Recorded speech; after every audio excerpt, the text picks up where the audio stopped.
ओम नमः शिवाय, ओम नमः शिवाय, ओम नमः शिवाय। दोस्तों, अब तक आपने 5 पटलों में साधना सिद्धि, मंत्र जाप आदि के संबंध में शिव पार्वती संवाद सुना है।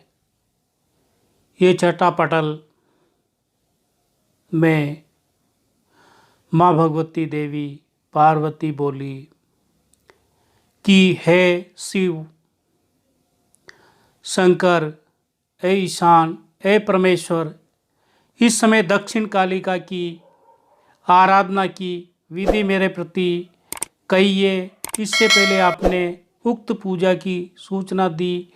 इस समय वही दक्षिणी कालिका की पूजा विधि आप बताने की कृपा करें। हे नाथ, यदि जो मेरे ऊपर आपका स्नेह और अनुराग हुआ है तो किस प्रकार दक्षिणी कालिका में सिद्ध प्राप्त कर सकते हैं, वह आप मेरे निकट प्रकाशित कीजिए। इस आराधना के सुनने की मेरी बड़ी तीव्र इच्छा है। ये त्रिलोकी में भी दुर्लभ है। भगवती पार्वती देवी कहती है, हे महादेव, इस दक्षिणी कालिका की पूजा करने से ही प्रजापति ब्रह्मा जी सृष्टि के कर्ता हुए हैं, जिसकी आराधना के बल महाविष्णु जी अनंत ब्रह्मांड का पालन करते हैं और जिसके जप करने से रुद्र मूर्तिधारी हर संहार के समय समस्त प्रजा का विध्वंस करते हैं।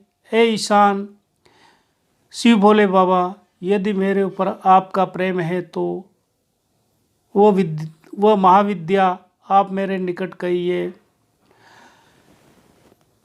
भगवान शिव पार्वती जी से बोले, हे देवी, काली तंत्र और यामल तंत्र में ऊपर कही हुई वह महाविद्या प्रकाशित है। इस कारण से मैं उसके फिर प्रकाशित करने की इच्छा नहीं करता हूँ। हे सुंदरी, अब तुम अपनी अभिलाषा को छोड़ दो। फिर पार्वती जी बोली कि हे नाथ महादेव स्वामी, जो आप मेरे निकट उस महाविद्या को नहीं कहेंगे तो मैं निश्चय ही तुम्हारे सामने अपने प्राणों को त्याग दूंगी। पार्वती जी के वचन सुन शिव जी बोले, हे देवी, मैं तुमसे दक्षिणी कालिका का कल्प कहता हूँ। तुम सावधान होकर सुनो। इस दक्षिणी देवी के प्रसंग मात्र से ही मनुष्य की भवसागर में डूबना नहीं होता है। ककार, रेप, इकार और नाद बिंदु अर्थात क, र, ई एवं चंद्र बिंदु, इन समस्त वर्णों के संयोग से क्रीम ये बीज बनता है। फिर यही दक्षिणी कालिका का मंत्र है। इसी मंत्र के प्रयोग से मनुष्य त्रिलोकी को मोहित कर सकता है। इसी मंत्र से ऋषि भैरव, चंद, उसनिक और दक्षिणी कालिका ये सब प्रकार की सिद्धि को देते हैं। हरिम ये बीज ही इस मंत्र का बीज है। हुम ये बीज इसकी शक्ति है। क्रीम ये इस विद्या का कीलक है। ऊपर कही हुई विद्या सभी को मोहित करती है।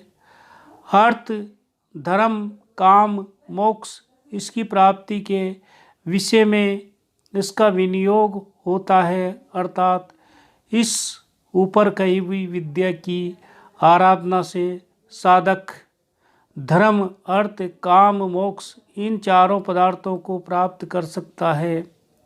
हे देवी पार्वती, मैंने काली तंत्र में इस विद्या की पूजा की रीति और जप होम की विधि पहले बतलाई हुई है। हे देवी, अब और तुम्हारे सुनने की क्या इच्छा है, सो बताइए। फिर देवी जी बोली कि यदि ध्यान के अनुसार मूर्ति की कल्पना कर पूजा करनी हो तो किस प्रकार आचार से पूजा की जाए, कौन सा मनुष्य उस पूजा के करने का अधिकारी है। हे महादेव, यदि भूत शुद्धि करने से देह का नाश हो जाए तो कौन सा स्थान दृष्टि होगा और कौन से स्थान में अमृत का संचारण करें। हे नाथ, पार्वती जी कहती है, हे नाथ, आपने पहले आलीढ़ और प्रत्यालीढ़ चरणों का उल्लेख किया है, सो आप मुझसे ये भली प्रकार से कहिए कि किस प्रकार से आलीढ़ हुआ और कैसे उसको प्रत्यालीढ़ कहा गया है। फिर किस कारण से वो कालिका देवी शमशान वासिनी हुई। निशा और माँ निशा किसको कहते हैं। हे महादेव, आप मेरे ऊपर दया करके जो प्रश्न मैंने आपसे पूछे हैं उनका उत्तर देने की कृपा करें। भगवती पार्वती के आराधना करने पर भगवान शिव शंकर बोले कि हे देवी, आपने मुझसे जो कुछ भी पूछा है मैं उन सभी प्रश्नों का उत्तर आपको भली प्रकार से दूंगा। आप सावधान होकर सुनो। जिस दिन देवी की पूजा करनी हो उसके पहले दिन साधक हजामत इत्यादि कर्मों से निश्चिंत हो खीर और बिना मांस का भोजन करे, अर्थात उस दिन मांस को न खाए और जितेंद्रिय होकर रहे। इसके उपरांत दूसरे दिन साधक प्रातः स्नान आदि नित्य क्रियाओं से निश्चिंत होकर नित्य की पूजा को समाप्त करके देवताओं की समान शुद्ध और निर्मल चित्त वाला हो जाए। हे अच्छे चरित्रों वाली पूजा के काम में गुरु का पुत्र अथवा गुरु की स्त्री यही श्रेष्ठ है। अधिकतर ऊपर कहे हुए विधान से स्वयं गुरु ही अधिकता से उस कार्य के विधान में गुरु को अधिकारी जाने। आगे महादेव जी कहते हैं, हे देवेशी, गुरु के न होने से साधक अपने आप ही पूजा आदि कार्य को करे। जिनको हम ऊपर पूजा का अधिकारी कह आए हैं, यदि उनमें से तो कोई मनुष्य करता हो परंतु और किसी तंतु के जानने वाले मनुष्य से पूजा का कार्य कराया जाए तो उस पूजा का फल यक्ष और राक्षस भक्षण करते हैं। हे महेशानी, इस कारण गुरु को ही पूजा आदि कार्य का करता जाने। आगे शिव जी बोलते हैं, हे महेश्वरी, गुरु ही स्वयं ब्रह्म स्वरूप है। यदि वो पूजा इत्यादि कार्यों को करे तो वो पूजा 100 करोड़ गुण फल की देने वाली होती है।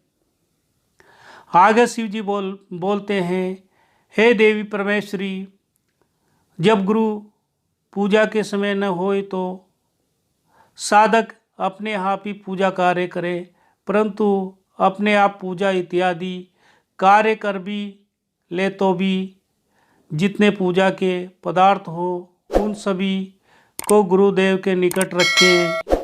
गुरु को वो पूजा के द्रव्य अर्पण करें, तब वह पूजा 100 करोड़ गुना फल की देने वाली होती है।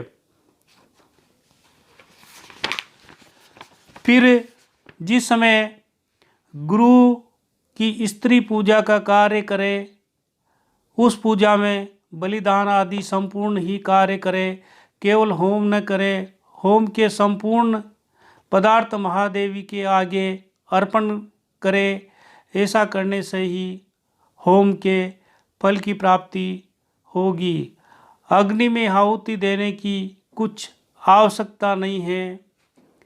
ऊपर कहे हुए साधन के कार्य में गुरु का उल्लंघन करके देवताओं की भी पूजा का अधिकारी नहीं माने, गुरु को उल्लंघन करके देवताओं को भी पूजन का अधिकारी नहीं माने।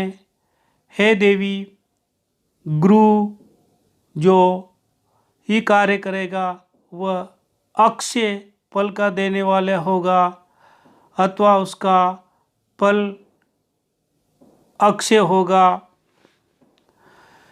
स्मृति इत्यादि शास्त्र में पुरोहित का पुत्र इत्यादि अनेक पूजा के अधिकारियों को लिखा है, परंतु हे प्रिय, तंत्र के ऊपर कहे हुए कार्य में और किसी दूसरे मनुष्य का मुख तक भी न देखें। जो साधक और किसी दूसरे मनुष्यों के सामने तंत्र में कही हुई पूजा को करता है, तब उस कार्य में संपूर्ण हानि हो जाती है और भगवती चंडिका देवी क्रोधित होती है।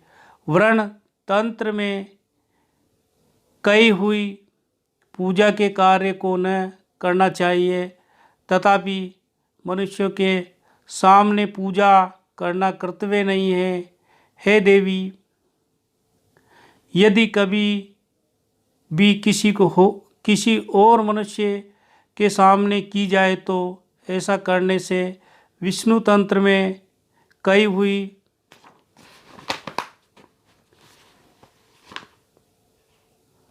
मुद्रा इत्यादि का दिखाना होता है।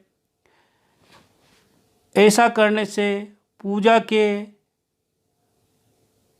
व्यक्ति होने की संभावना होगी, अर्थात तंत्र के समस्त कार्य को छिपाकर रखें, जिसमें वो प्रकट न हो सके वही करना चाहिए। उदर के बाएं भाग में काजर की समान जो पाप पुरुष की देह विद्यमान है, इस देह को जलाने की जो रीति है, यही लिंग देह अर्थात स्थूल शरीर ही उस पाप पुरुष की देह है। इसी को पाप देह कहते हैं। इसी को जलावें, यथार्थ देह का नाश न करे, पहली देह का नाश न करे। भूत शुद्धि के समय उस पापमय स्थूल शरीर को ही दग्ध किया जाता है।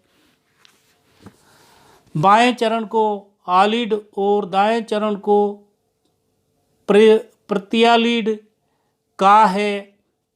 ये संसार रूपिणी काली ही इस अनंत संसार को मोहित करती है। इन महामाया का अग्नि स्वरूप है। हे देवी, आप मेरे वचन को सत्य ही सत्य समझना, इसमें किसी प्रकार का भी संशय आपको नहीं करना है। हे देवी महिषानी, वह महामाया अग्नि स्वरूप कहीं जाकर शमशान में वास करती है। दक्षिणी कालिका देवी सर्वदा ही आलिड चरण वाली है और ये सन में प्रत्या लीड चरण की है, अर्थात सर्वकाल बाएं चरण ही से घूमा करती है। इनके अनंत रूप हैं। हे भगवती पार्वती प्रिय, ये किस समय कौन सा रूप धारण करती है ये निश्चय नहीं हो सकता है। इसी कारण से इनके स्वरूप का निर्णय नहीं हो सकता है। श्यामा अनंत रूप वाली है, इनके स्वरूप का भी निर्णय नहीं हो सकता है। ये धर्म अर्थ काम मोक्ष इन चारों पदार्थों को देती है। इन श्यामा के विषय में गुरुजी जो कुछ भी कहे उसके बीच में मैं गुरु का वह उपदेश ही ब्रह्मा संहिता की समान है। इस कारण साधक गुरु के उपदेश के अनुसार श्यामा की आराधना करने से निश्चय ही सिद्धि प्राप्त होगी। आगे शिव जी कहते हैं, हे देवी परमेश्वरी, सूर्य देव के अस्त होते ही निशा कही जाती है। रात्रि के एक पहर बीत जाने पर 2 घड़ी रात रहने पर महानिशा कही जाती है। इसके पीछे भी महानिशा होती है। रात्रि का पहला पहर बीतने पर पशु भाव से देवी की पूजा करनी चाहिए। 10 घड़ी के समय में ये पूजा की जाती है। उस साधक को अक्षय फल प्राप्त होती है। 6 क्रॉस अर्थात 12 घड़ी के समय में पूजा करके जो कुछ भी देवता को अर्पण किया जाता है वही अमृत की समान हो जाता है। देवताओं को अमृत देने से जिस प्रकार का फल होता है उसी प्रकार से इस पूजा का फल प्राप्त होता है। 7वें क्रॉस अर्थात 14 घड़ी रात्रि में पूजा करके जिन संपूर्ण पदार्थों को अर्पण किया जाता है, तो जिस प्रकार से क्षीर सागर को दूध के अर्पण करने से देवताओं की तृप्ति होती है, उसी प्रकार उस पूजा से भी तृप्ति होती है। 8वें क्रॉस में अर्थात 16 घड़ी रात्रि के समय में देवी की पूजा करके जो कुछ अर्पण किया जाता है उसको साधारण द्रव्यों की समान जाने। साधारण प्रदान करने से जिस प्रकार फल होता है 16 घड़ी रात्रि के बीतने पर देवी की पूजा करने से भी वही फल प्राप्त होता है, इसमें संदेह नहीं है।